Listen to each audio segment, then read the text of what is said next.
Welcome back to the Wilderness Protocol. I haven't slept in 4 days. Every time I close my eyes, I see it again. The way His Holiness turned around in his private study. Still wearing that gentle smile he shows the world while something that definitely wasn't human looked out through his eyes. I'm sitting in my apartment now, 3 blocks from Vatican City, drinking my 8th cup of coffee and trying to decide whether to resign, run, or put a bullet through my head. None of those options feel adequate for what I've learned. My name is David Lynch. For the past 3 years, I've been part of the Pope's personal security detail. Not the ceremonial Swiss guard you see in the photos. I'm one of the 12 men who actually keep the Holy Father alive. We work in pairs, rotating 8-hour shifts, maintaining constant surveillance of his private quarters.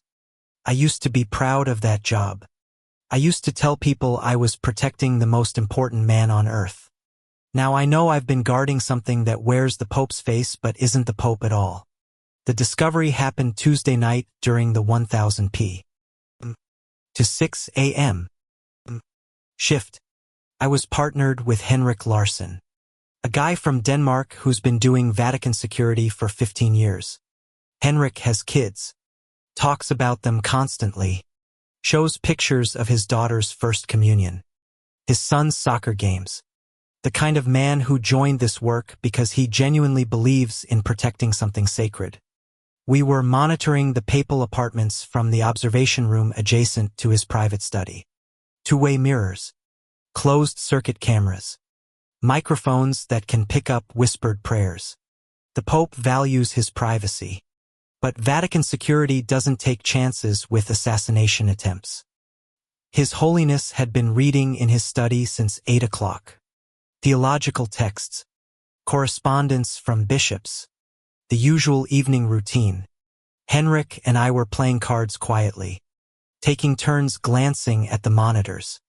At 11:47 p.m., the Pope closed his book and walked to the small chapel attached to his private quarters. That's when everything changed. The moment he stepped into the chapel, his posture shifted. The gentle stoop of an elderly man straightened into something more purposeful. His slow, careful gait became fluid, predatory. "Henrik," I said, pointing at the monitor. "What? Look at how he's moving." Henrik glanced at the screen, then back at his cards. "He's walking to pray. Same as every night." But it wasn't the same. The Pope knelt before the altar. But instead of bowing his head in prayer, he tilted it at an angle that made my spine itch like he was listening to something we couldn't hear. Then he started speaking. Not praying. Speaking. Having a conversation with something in that empty chapel. The microphones picked up his side of the dialogue clearly. "Yes, I understand the timeline has accelerated," the Pope said in perfect English. His Italian accent was completely gone.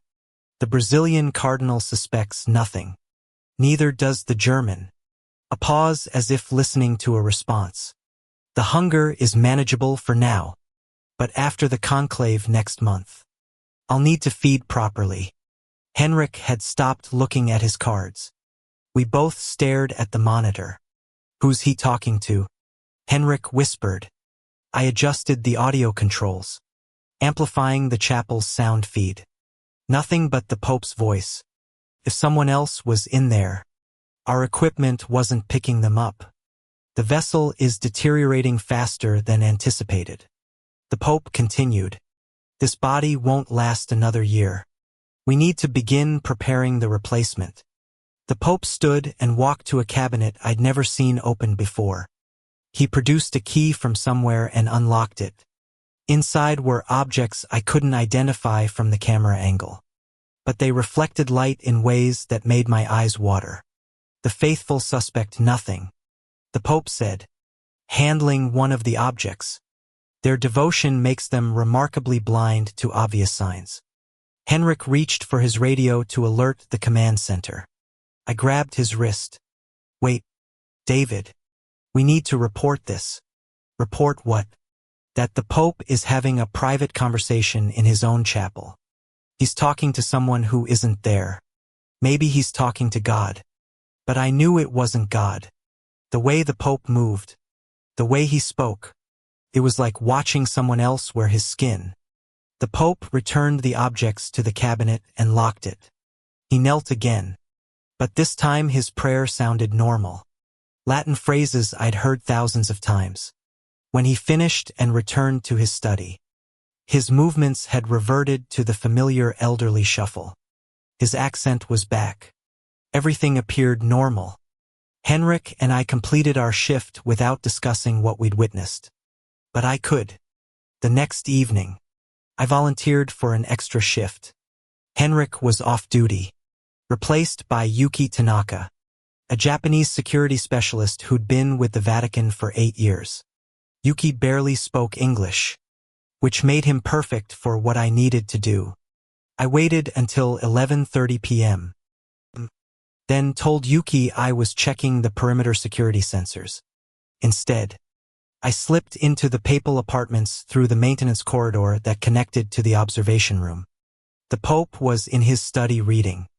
I positioned myself where I could see through the chapel's service entrance, a small door used by cleaning staff.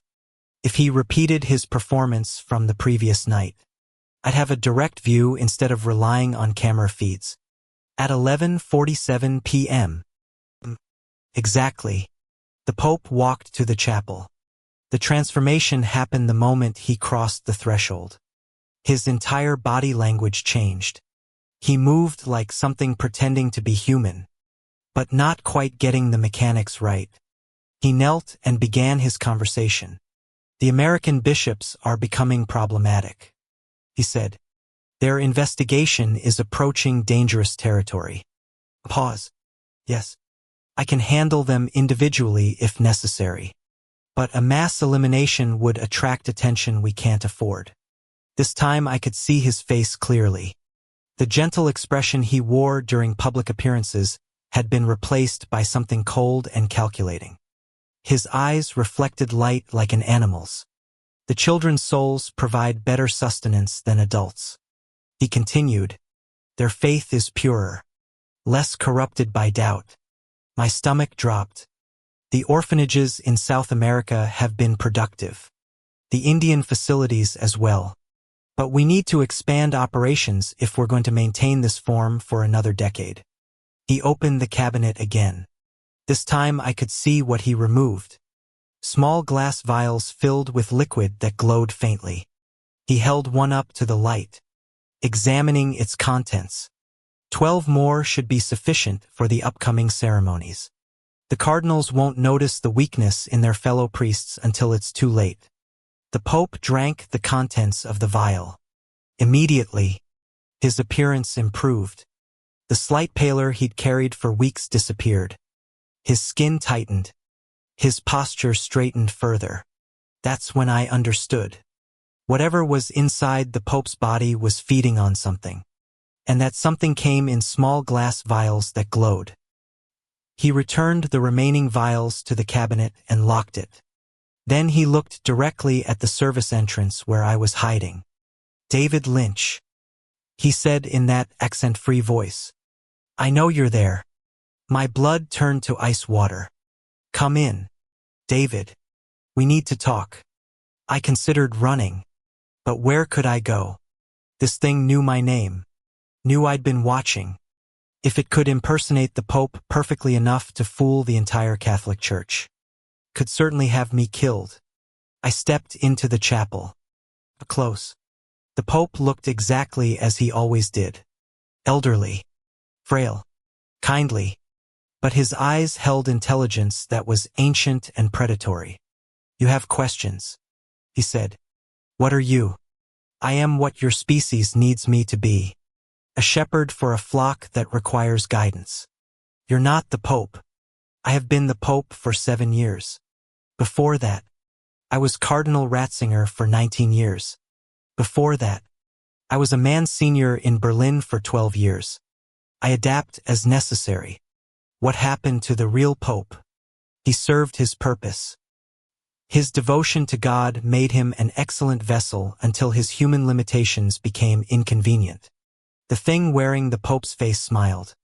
It was the same gentle smile he showed to children during public appearances. But now it made my skin crawl. David, you've been an exemplary guard. Your dedication to protecting what you believed was a holy man has been admirable. That's why I'm offering you a choice. What choice?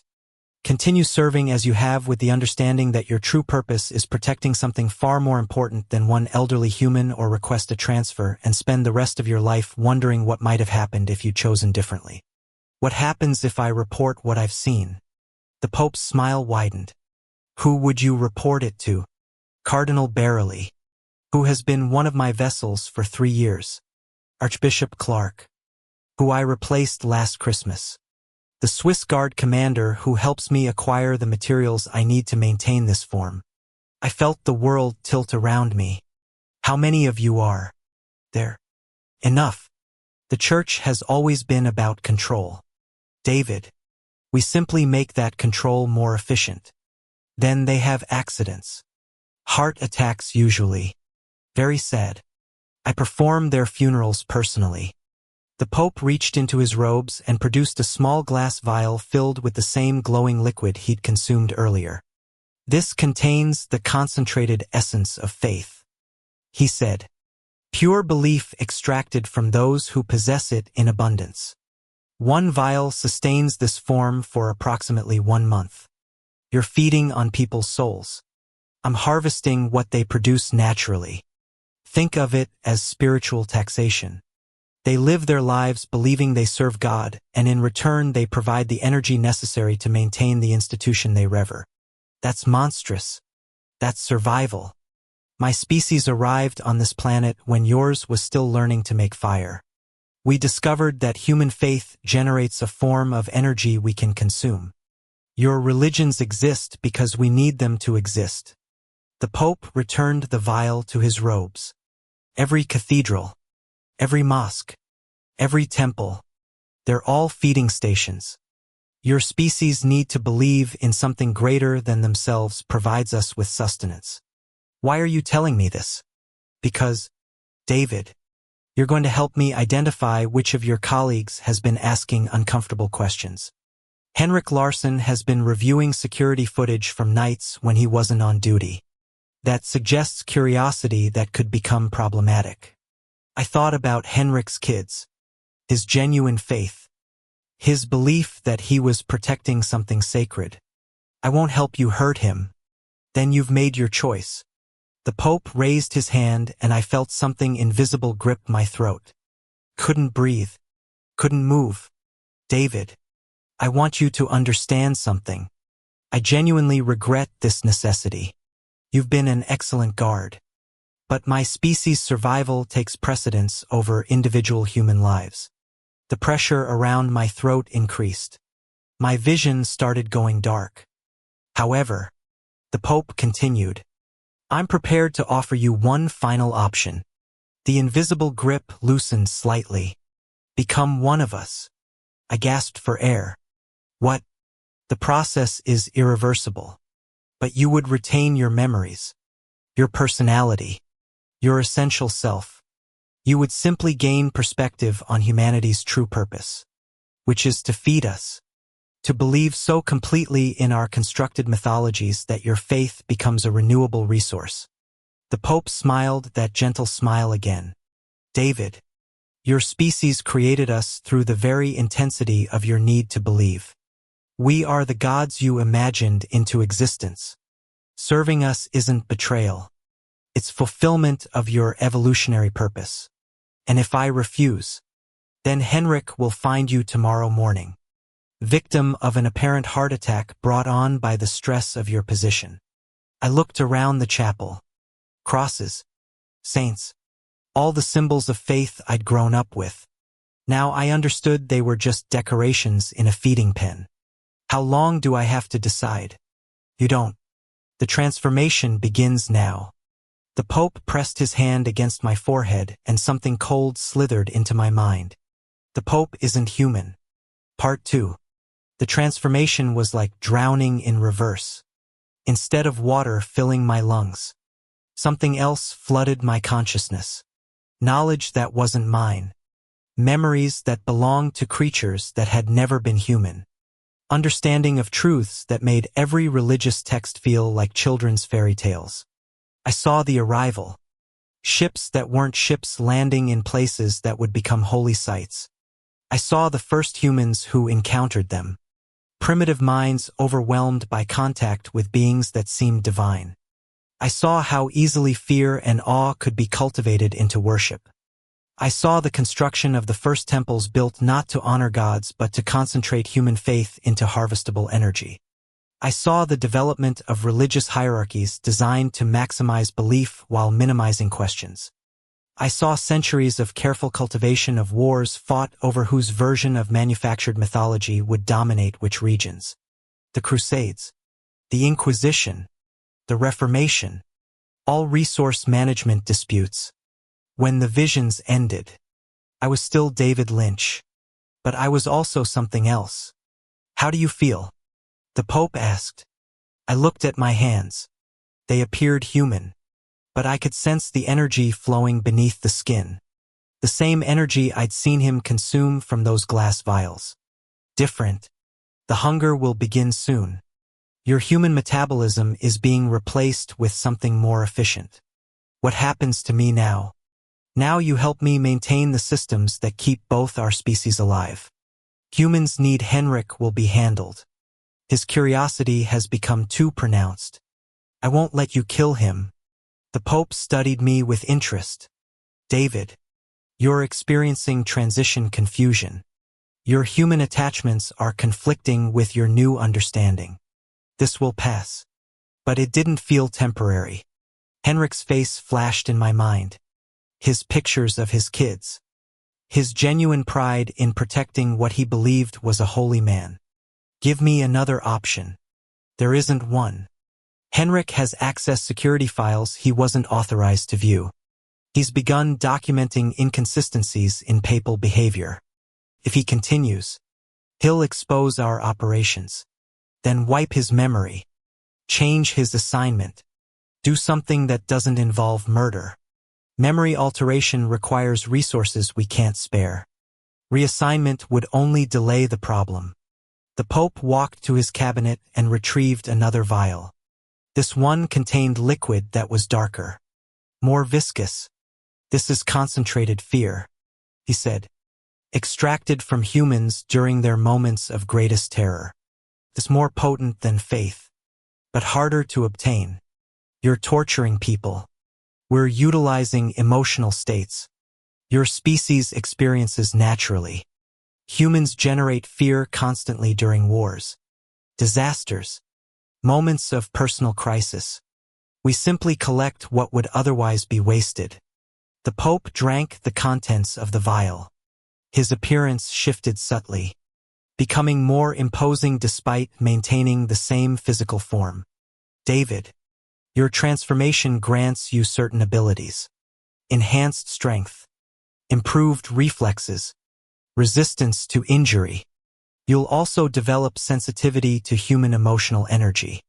You'll be able to identify individuals who generate particularly potent fear or faith.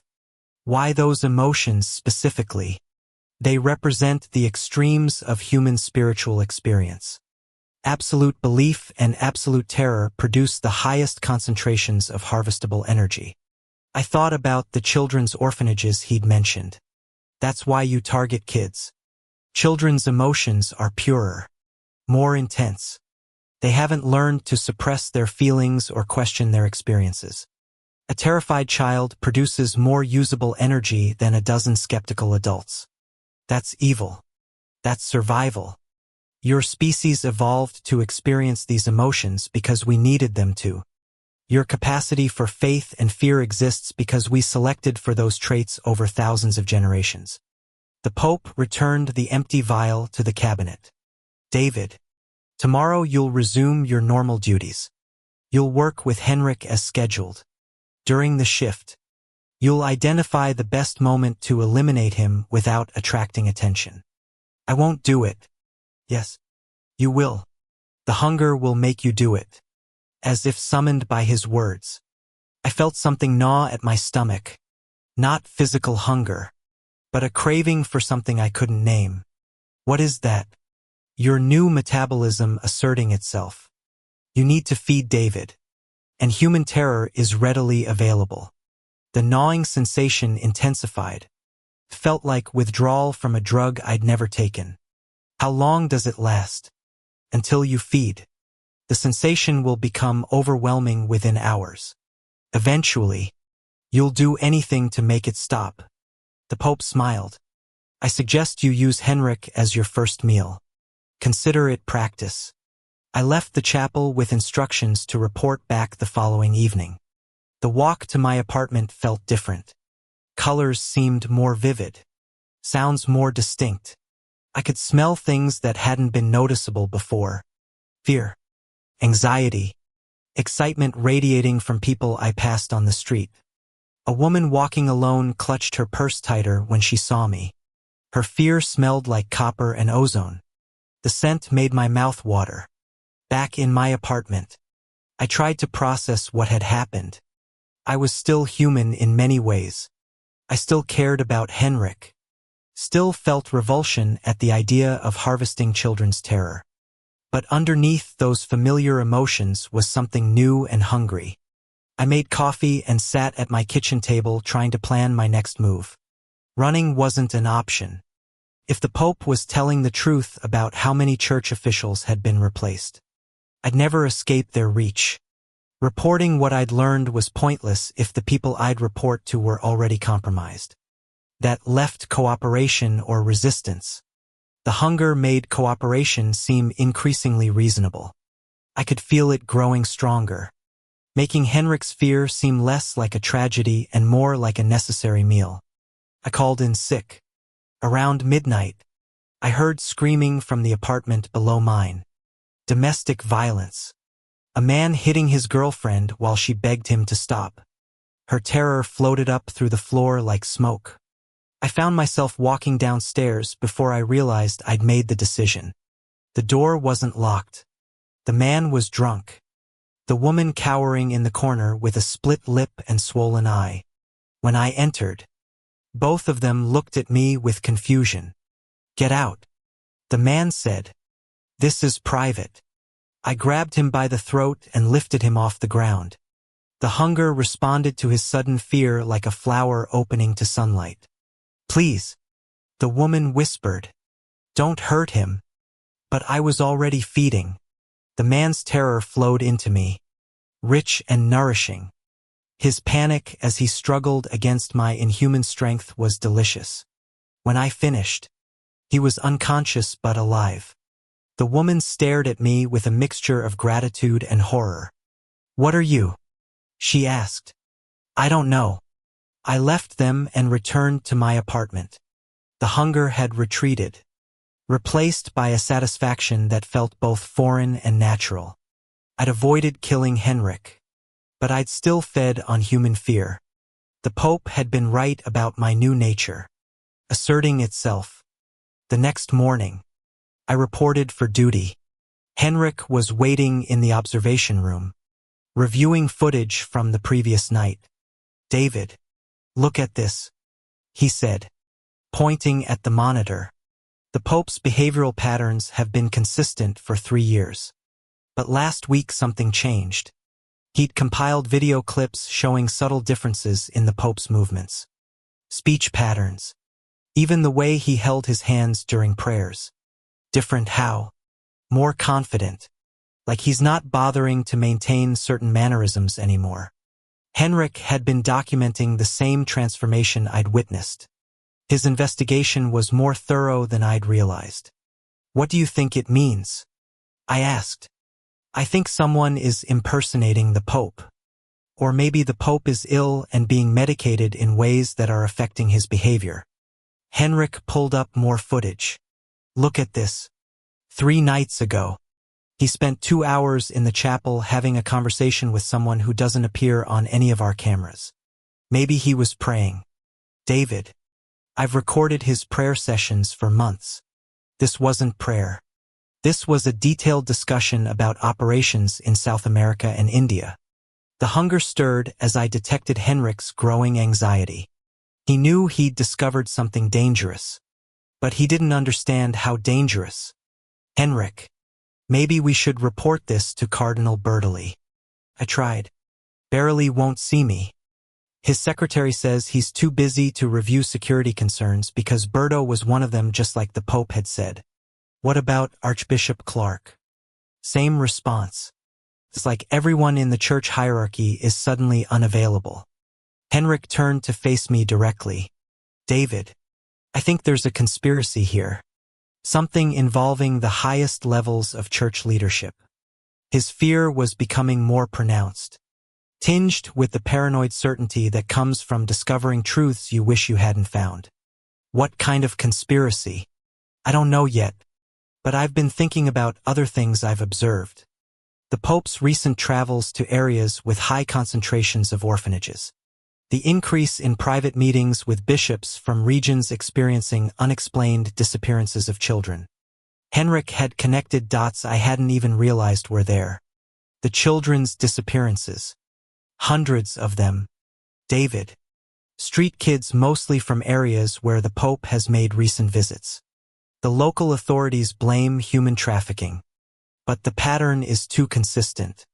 The hunger responded to Henrik's mounting terror. He was starting to understand the scope of what he'd uncovered. Henrik, maybe you should request a transfer. I can't transfer. Not until I figure out what's happening to those kids. His genuine concern for the missing children made the hunger more intense. This was exactly the kind of pure altruistic fear that the Pope had described as particularly nourishing. What if we're wrong about this? I said. What if there's a reasonable explanation? Then we investigate until we find it. David, children are disappearing. If there's even a chance that people we're supposed to protect are involved, we have to act. Henrik's dedication was going to get him killed. The Pope wouldn't tolerate this level of investigation, especially from someone who'd already documented behavioral inconsistencies. I could feel the hunger urging me to resolve the problem directly. Henrik's fear would sustain me for weeks. His death would protect the operations that kept my new species fed. But Henrik was also a good man trying to protect children. What do you want to do? I asked.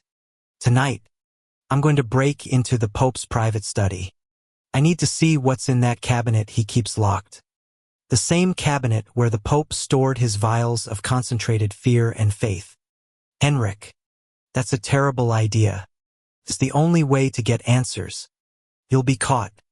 Security monitors every inch of the papal apartments. I've been studying the camera angles. There's a blind spot behind the altar in the chapel. If I access the study through the service corridor during the 3 a.m. prayer session, I'll have 15 minutes before anyone notices.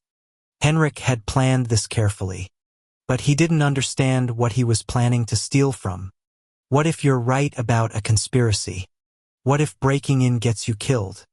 Then at least someone will know I was asking the right questions.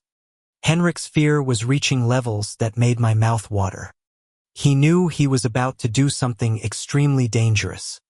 But his concern for the missing children outweighed his self-preservation instincts. That night, I had a choice to make. I could let Henrik proceed with his plan and hope he survived discovering the truth.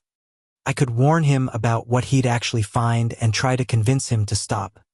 Or I could feed on his terror and eliminate the threat he represented to my new species. The hunger made the third option increasingly appealing. At 2:45 a.m., Henrik left the observation room to begin his infiltration attempt.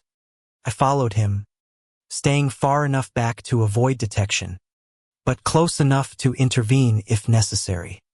Henrik moved through the Vatican corridors like someone who'd memorized every security protocol. He reached the service entrance to the papal chapel without triggering any alarms. The Pope was kneeling at the altar, engaged in his nightly conversation with unseen entities.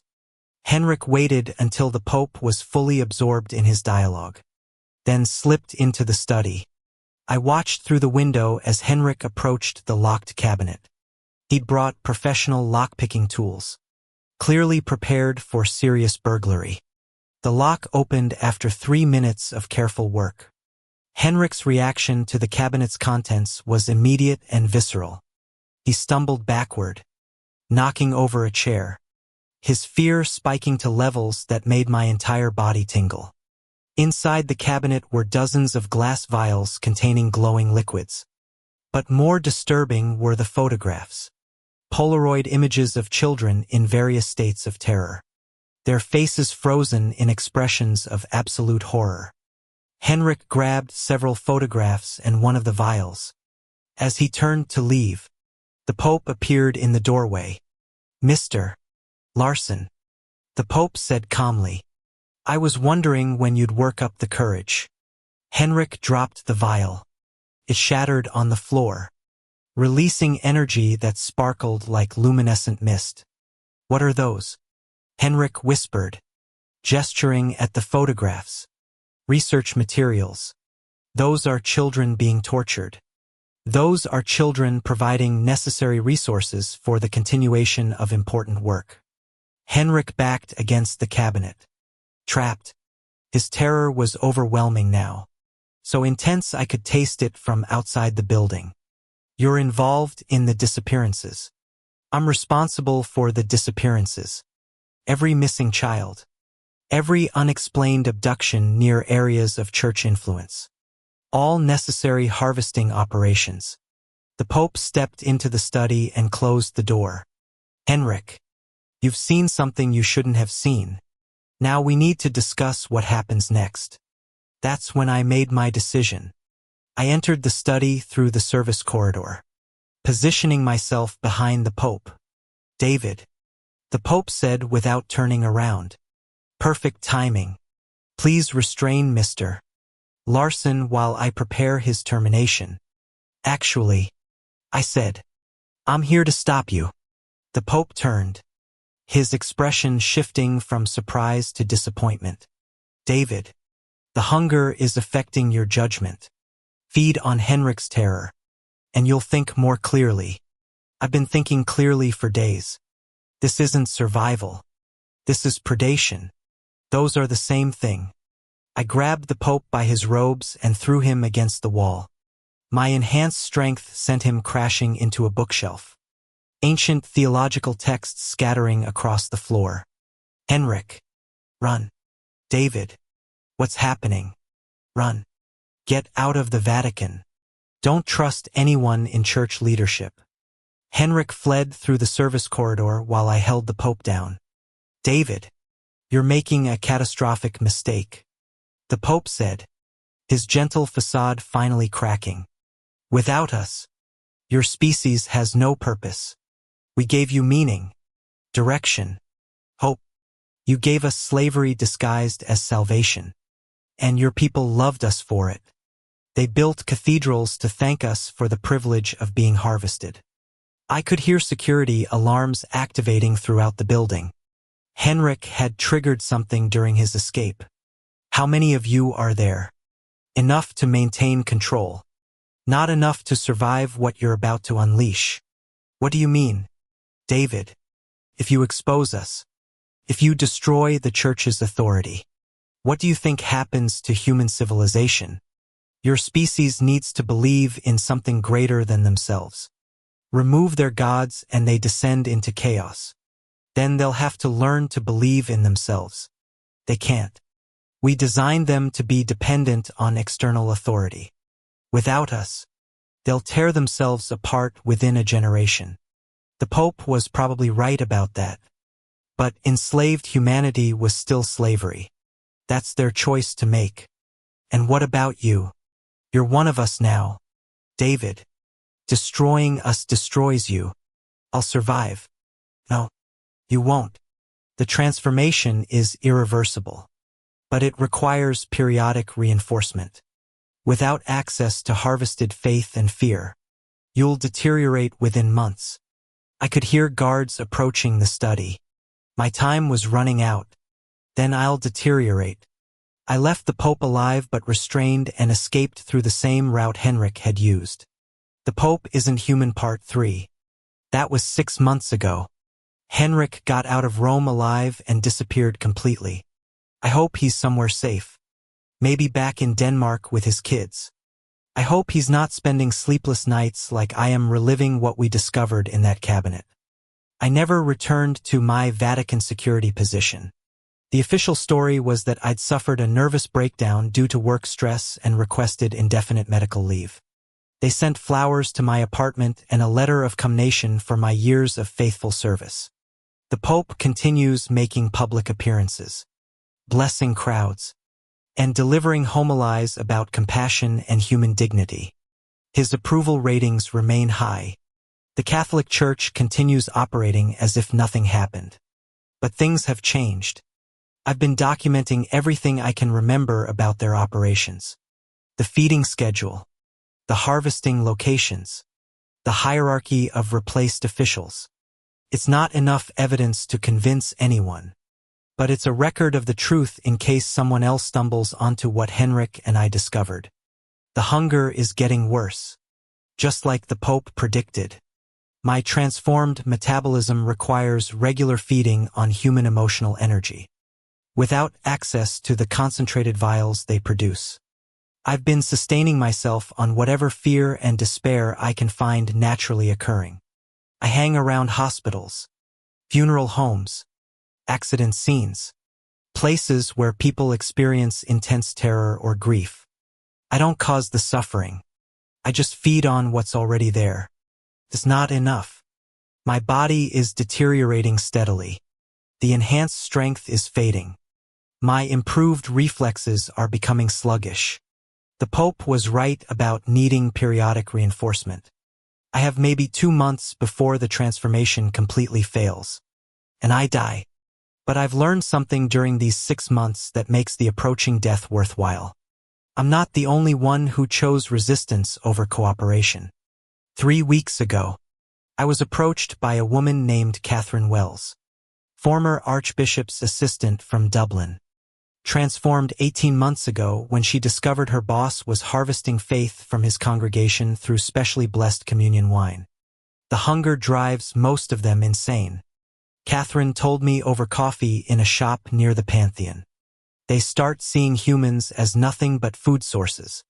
But a few of us maintain enough humanity to remember what we're fighting against. Catherine looked healthy despite being transformed longer than me. When I asked how she was managing the hunger, she showed me a small notebook filled with addresses. Pedophile priests, abusive bishops, corrupt Vatican officials who haven't been replaced yet. She explained, their terror when they realize someone knows their secrets is incredibly nourishing. You're feeding on church officials. I'm feeding on church officials who deserve to be afraid. The ones who abuse their positions to hurt people.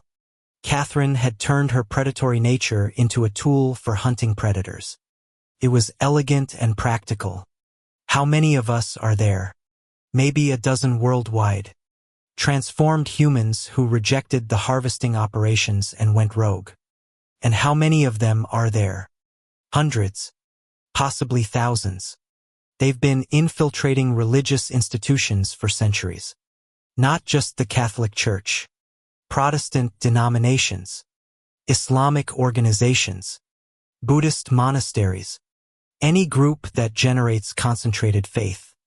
Catherine handed me a list of names and locations. These are confirmed targets. Vatican officials who participate in the harvesting operations but haven't been transformed themselves yet. You want me to help you hunt them. I want you to help me expose them. Fear makes them vulnerable, but revelation destroys them entirely. What do you mean? Their power depends on maintaining the illusion of divine authority. When enough people lose faith in the institutions they've infiltrated, the energy source collapses. Catherine explained their plan. Instead of trying to prove the existence of parasitic entities feeding on human faith, they were documenting the very real crimes being committed by infiltrated church officials. Financial corruption, sexual abuse, human trafficking, All activities that could be investigated and prosecuted without requiring anyone to believe in supernatural explanations.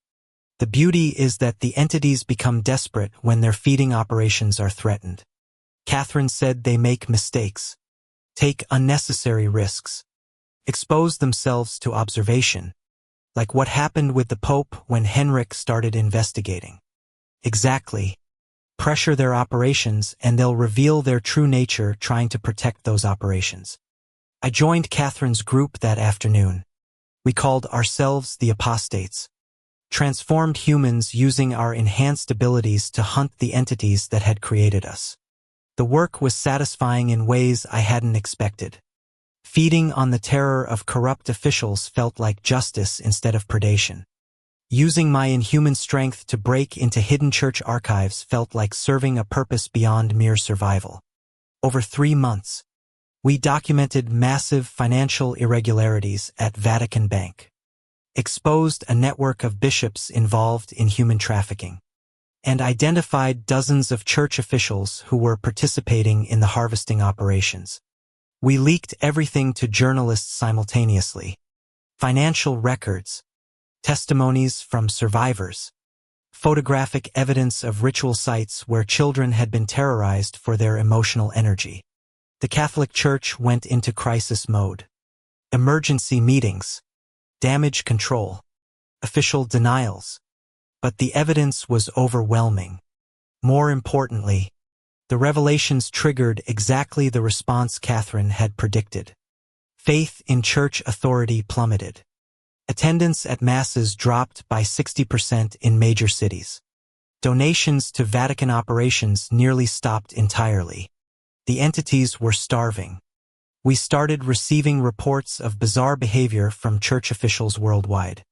Cardinals delivering incoherent sermons. Bishops collapsing during public appearances. Priests speaking in languages that didn't sound human. The masks were slipping. 2 weeks ago, the Pope himself began showing signs of degradation during a televised audience with visiting dignitaries. His speech became slurred and repetitive. He referred to the assembled crowd as feeding stock and had to be removed from the stage by his handlers. Vatican communications blamed the incident on medication side effects from an undisclosed illness. But I knew what was really happening. The entity wearing the Pope's face was losing cohesion as its energy supply diminished. Yesterday, I received a message asking me to meet with church representatives. The message was signed by Cardinal Barolii, one of the officials I'd identified as compromised. I went to the meeting knowing it was probably a trap. We met in a private room at the Hotel Ducey. Expensive and neutral. Barry was there along with 2 men I didn't recognize. All 3 looked haggard like they hadn't slept in weeks. David Lynch Barry said we need to discuss terms. What terms? Terms for ending your campaign against the church. You mean ending our campaign against you? We are the church. David. We have been for centuries.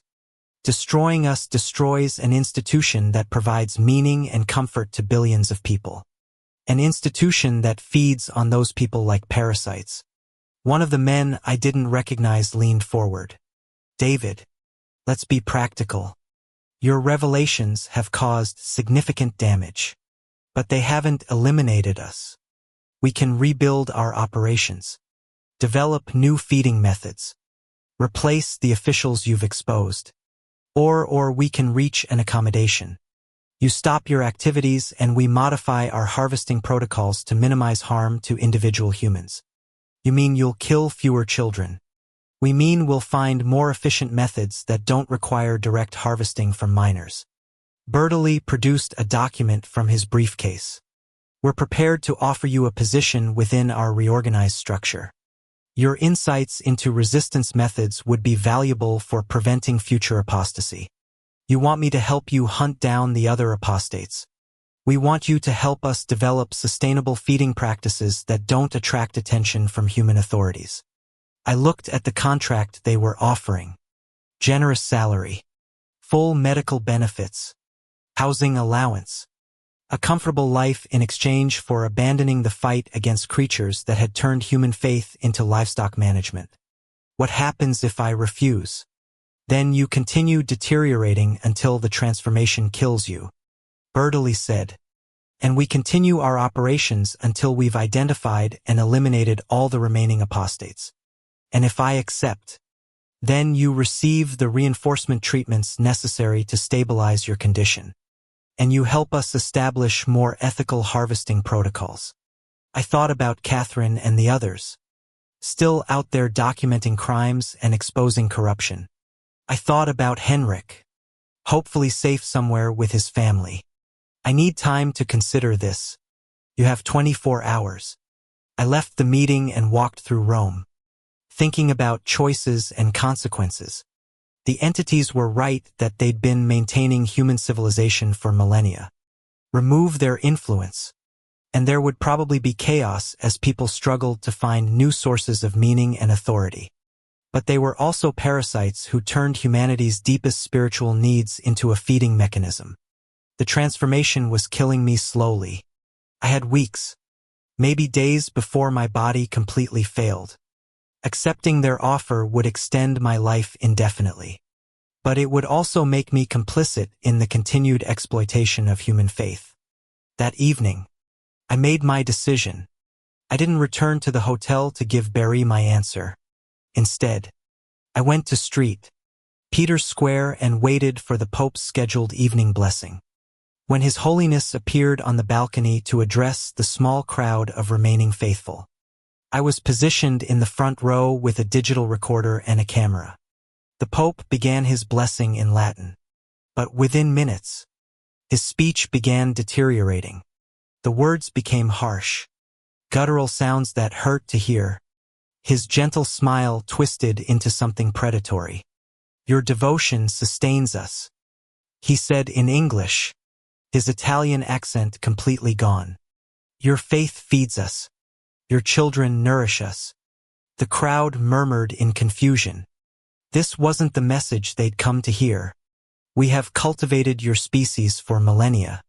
The Pope continued, his voice becoming inhuman. "Your religions exist because we need them to exist. Your gods are us and we are hungry." Security personnel moved to escort the Pope away from the microphone, but he pushed them aside with inhuman strength. "The harvest continues," he announced. "The faithful will be consumed. The children will provide essence. The Church will feed us forever." I recorded everything. When Vatican security finally managed to remove the Pope from the balcony, I uploaded the footage to every news organization and social media platform I could access. The video went viral within hours. By the next morning, it had been viewed 50 million times. News outlets worldwide were analyzing the audio, confirming that the voice patterns didn't match previous recordings of the Pope's speech. The Vatican issued statements claiming the incident was the result of a severe neurological episode brought on by undisclosed health problems. They announced that His Holiness would be stepping down immediately to focus on medical treatment. But the damage was done. The footage provided visual confirmation of what our leaked documents had suggested. The church hierarchy had been compromised by something inhuman, something that viewed its congregations as food sources rather than faithful servants. Global religious faith went into freefall. Attendance at religious services dropped to single digits in most developed countries. Religious institutions lost government funding as legislators distanced themselves from organizations associated with inhuman entities. Most importantly, the energy supply that had sustained the entities for centuries was suddenly interrupted. Reports came in from around the world of church officials collapsing, speaking in inhuman languages, or simply disappearing entirely. The parasitic entities were starving, and their human disguises were becoming impossible to maintain. I lasted long enough to see the beginning of their collapse. My transformation finally failed 3 days after the Pope's public breakdown. The enhanced strength faded. The supernatural senses dimmed, and the hunger that had driven me for months simply stopped. "I'm dying now," probably within hours. But I'm dying human. Catherine found me this morning and brought soup from a restaurant near my apartment. She looks terrible. The hunger is consuming her too now that there's so little harvestable faith available. Was it worth it? She asked. Ask me in 100 years when humanity has figured out how to believe in themselves instead of manufactured gods. You think they will? I think they'll have to. Catherine left an hour ago. She's going to continue the work as long as her transformation holds out. She thinks there might be enough residual faith in isolated religious communities to sustain her for another few weeks. After that, the apostates will be gone too. But the entities will be gone first. I'm writing this final account because someone should know what really happened. Someone should understand that the collapse of organized religion wasn't caused by declining faith, but by the revelation that faith itself had been weaponized by predators. Humanity will adapt. They always do. Maybe they'll create new belief systems that aren't vulnerable to parasitic infiltration. Maybe they'll learn to find meaning in human relationships instead of supernatural authority. Or maybe they'll fragment into chaos and take centuries to rebuild civilization. Either way, it will be their choice.